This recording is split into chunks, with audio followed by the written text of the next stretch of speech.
नीति वचन से हम इस अध्ययन श्रृंखला में नीति वचन के एक एक पद को लेकर कुछ देर अध्ययन करेंगे। और आज जिस पद पर हम कुछ देर विचार करेंगे और वो पाया जाता है नीति वचन उसका 3 अध्याय और 27वां पद, जिसमें इस प्रकार से लिखा है, जिनका भला करना चाहिए यदि तुझ में शक्ति रहे तो उनका भला करने से ना रुकना। सुलेमान राजा लोगों से कह रहा है कि तुम जिसका भला कर सकते हो और परमेश्वर ने तुमको इतनी शक्ति दी है कि तुम उसका भला कर सको तो जरूर से करना। अर्थात हम अपनी सीमा में भलाई करना ना छोड़ें। हम हमेशा ये कोशिश करें कि हम किसका भला कर सकते हैं, और ये भलाई जीवन के हर पक्ष से हो सकती है। हम जिस क्षेत्र में हैं, जिस जगह पर हैं, जिस कार्य को कर रहे हैं, उसमें रहकर भी हम अपने साथियों की, अपने सहकर्मियों की, अपने पड़ोसियों की या अपने परिवार के लोगों की, घराने के लोगों की सहायता कर सकते, उनका भला कर सकते हैं। जब उत्पत्ति उसके 40वें अध्याय के 7वें और 8वें पद को हम देखते हैं, वहां पर हम यूसुफ को देखते हैं जो बंदी गृह में बंद है। उसने कोई ऐसा अपराध नहीं किया था जिससे कि वो जेल में डाला जाता, लेकिन वो जेल में बंद है और जेल में भी काम बड़ी ईमानदारी से कर रहा है, अच्छी तौर से वो काम कर रहा है। और इस कारण जेल का स्वामी उसको उन तमाम कैदियों के ऊपर अधिकारी बना देता है कि उनके भोजन, उनकी दूसरी व्यवस्थाओं को वो देखे। और तब यूसुफ एक सुबह जब आता है जेल के उन कैदियों के पास और उनको उदास देखता है तो वो उनसे प्रश्न करता है। लिखा है, सो उसने फिरौन के उन हाकिमों से जो उसके साथ उसके स्वामी के घर के बंदी गृह में थे पूछा कि आज तुम्हारे मुंह क्यों उदास है? उन्होंने उससे कहा, हम दोनों ने स्वप्न देखा है और उनके फल का बताने वाला कोई भी नहीं। यूसुफ ने उनसे कहा, क्या स्वप्नों का हल और उसका फल कहना परमेश्वर का काम नहीं है? मुझे अपना स्वप्न बताओ। और इस प्रकार से यूसुफ, जिसका काम वहां पर कुछ और था, उसको उन बंदी गृहों के भोजन की और उन बंदी लोगों के व्यवस्था को देखना था, लेकिन जब वो उनको उदास देखता है तो वो उनकी उदासी का कारण जानना चाहता है। और जब कारण जानता है कि उन्होंने एक स्वप्न देखा है और स्वप्न का हल बताने वाला कोई नहीं है, तो वो कहता है कि परमेश्वर इस काम को कर सकता है और तुम मुझको बताओ एक भला काम।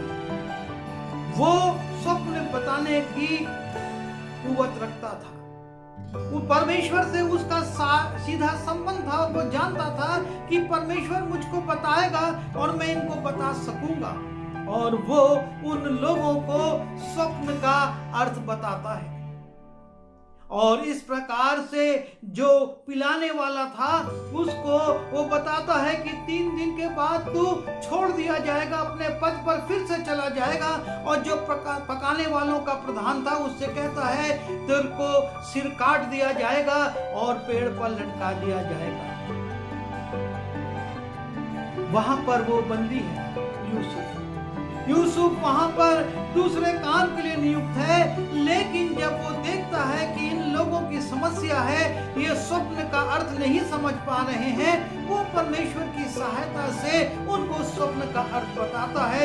और इस प्रकार उनके मन को तसल्ली मिलती है और वो शांति को पाते हैं। जब हम नए नियम में आते हैं और प्रेरितों का काम उसके 3 अध्याय के 6वें और 8वें पद को देखते हैं, वहां पर हम देखते हैं पतरस और यूहन्ना एक जन्म के लंगड़े भिखारी के सामने हैं।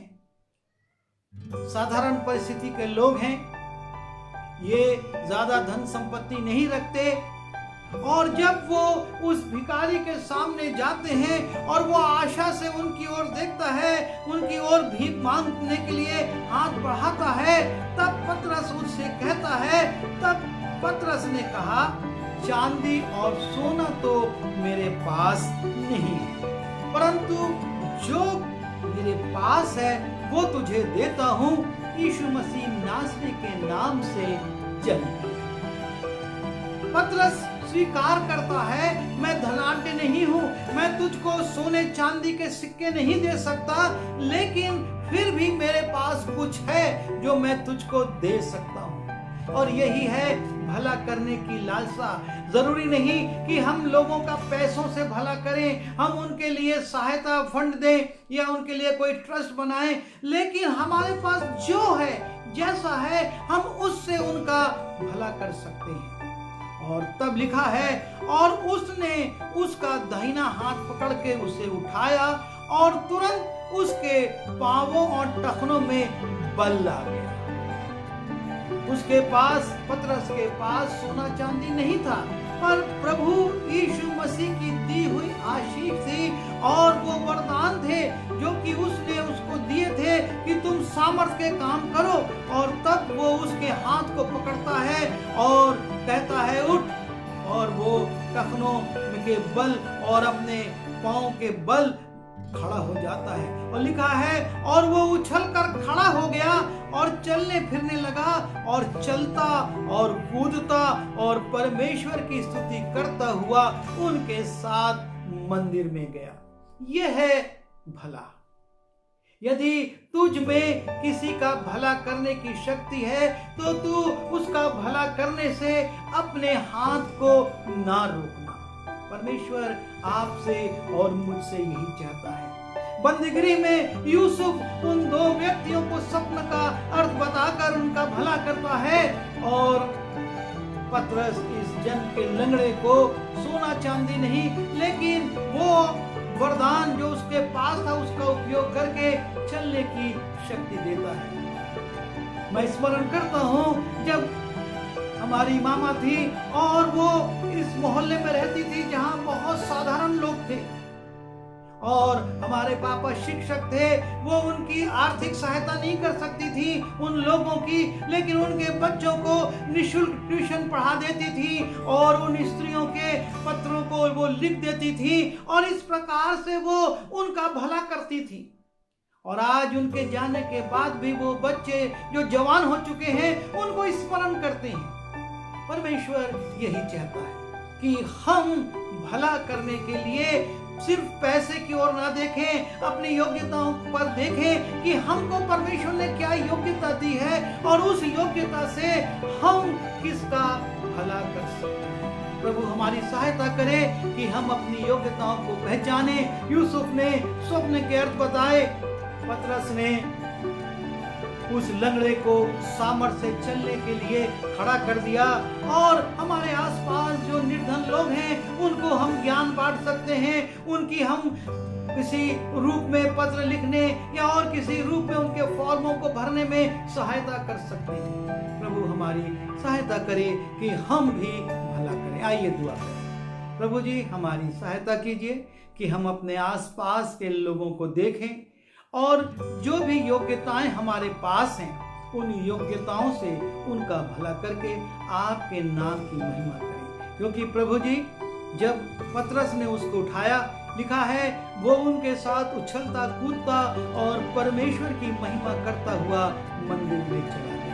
प्यारे पिता परमेश्वर, जब हम भला करेंगे तो हमारे भले कामों को देखकर परमेश्वर की जो स्वर्ग में है उसकी बड़ाई हो, ऐसा नजरा चाहते हुए इस विनती को यीशु के नाम से मांगता हूं।